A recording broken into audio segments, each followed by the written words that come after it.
A social entrepreneur, tech visionary, humanitarian, founder and chief executive officer of a multi-billion-dollar company. But the road here involving abuse, alcoholism, smoking, and giving up a lucrative job to travel the world teaching people the art of living. My guest is Dushyant Savadia, the head of the Amber Group of companies. I'm Archibald Gordon. This is Profile.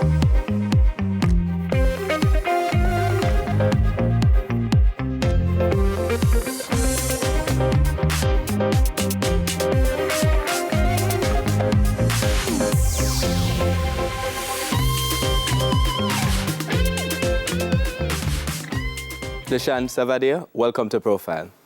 Thank you. How are you, Archie? I'm pretty good. Thank you for joining us on the set. You know, you've had an absolutely fascinating journey around the world, and we'll get a little bit into that, to Jamaica, to now being the founder of a group of companies called the Amber Group. What does the Amber Group do? Amber Group is a very large technology conglomerate. When I say conglomerate, we have many companies which are providing a lot of technological services and products across the world. So what kind of technological products and services are you talking about? So our first company when we founded the Amber Group in 2015 was Amber Connect, which is in vehicle tracking, fleet management. Then we went into Amber Innovations, which is software development for third-party companies who really want to accelerate their digital journey. We also went into petroleum. We have Amber Fuels. We provide sophisticated software solutions for gas stations. And then we also went into Amber Pay, which is a payment system. And then we also added Amber Aviation recently to our portfolio to bring recreational aviation for tourism in Jamaica. And, you know, end of the day, the entire thread that connects all our companies is to do good for the society. So we find good businesses that not only support and assist Jamaica and the rest of the world and solve some real problems, but at the same time, all the businesses are designed for one purpose, is to do good. No, as you talk about that, the name, you're associated with a lot of different kinds of companies, but people might not necessarily know some of these. Well, they know the companies, but they might not necessarily know that Amber Group is behind some of these. So companies, for instance, like the JPS is one example. You're the one who runs the app or designed the app where people can pay online. And you're involved in a lot of businesses like that. What are some of those businesses?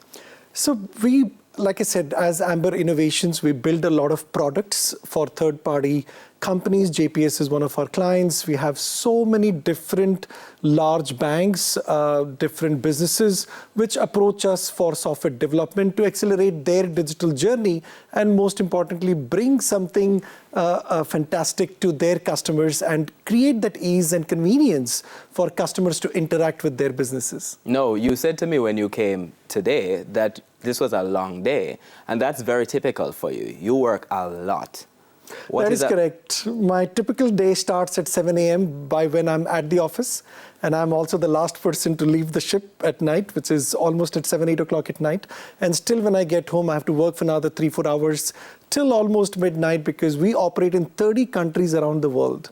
And when you're operating in 30 countries and 12 time zones, I mean, as a CEO, I have to stay up and I have to connect with all our important clients across the world. We have offices in India, in South Africa, in US, Jamaica. So we have to kind of deliver across all time zones. And as a CEO, it is my primary responsibility to be available to anybody who needs me. No, this is something you have also seen your parents do. So I want to step back for a moment and talk a little bit about early life in India, which is where you grew up, and the sort of experience that you saw your parents doing, trying to build their own businesses.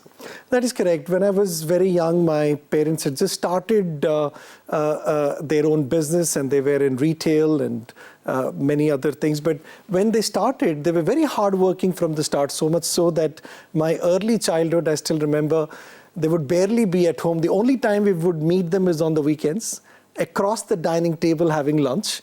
And then the whole accountability comes, what homework we didn't do, who we bothered through the week, and then comes a barrage of slaps and scoldings. That's how we used to get our weekends with my parents. And the we here is you and your brother. Me and my elder brother, both of us. I have one sibling, my elder brother.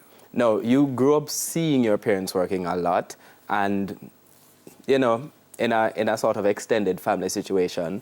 And you've spoken very openly about the sort of impact that this had on your life, because you've said that, in a sense, this was the journey, you know, out of being very well behaved. What exactly happened? Archie, I had a very rough childhood. Of course, I've dealt with all those emotions and I've healed from those emotions too. But when I was young, you know, by the age of 10 or so, like I said, we were always left with our helpers. I was physically abused, sexually abused. My uncle was a very angry man, so if he comes home and he sees we've not done homework, I still remember one day he came home and he asked me if I'd done my homework. I said no. He actually picked me up, I was little, picked me up and threw me on a wall. Wow. And even I still remember one incident that I think it's hard to erase those memories as you grow up. One day I didn't do my homework, or I failed in an exam or something. When he came home in the evening at 5 p.m., he actually stripped me naked, dragged me out. We used to live in a gated community.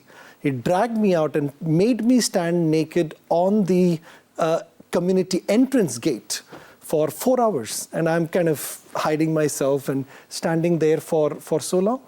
And those kind of incidents leave a deep impact. I also picked up stammering. I used to stammer a lot. I lost my speech because I lost confidence. You know, when you lose that life in you, then something shrinks. And that led me into, I almost lost my speech. I could barely speak one sentence in 1 minute as I was growing up. And when you can't speak and you're stammering in school, people make fun of you all the time. They kind of mock you all the time. Makes you very angry. I made no friends because nobody would talk to you because you can't talk back. And all of this led me into alcohol dependency in a very early age. By the age of 14, Archie, I was already an alcoholic. I used to drink, I still remember, I used to drink a liter of rum every single night and smoke 50 to 60 cigarettes a day from that age onwards. So, you know, collectively, all the depression and all the personal life circumstances that I had so early in life just kicked me off on the other side of the world. And I also became a very angry and a violent individual. So much so that at a point in your life when you were a young adult, your parents decided that they'd had enough. We're going to talk a little bit about that, how that led to the corporate world, and to a complete shift in what you are doing, not just working in a particular aspect of the corporate world, but going into doing the art of living. We're going to be taking a break on Profile. My guest is social entrepreneur, tech visionary, humanitarian, and founder and chief executive officer of the Amber Group of Companies, Dushyant Savadia. We'll be back after the break.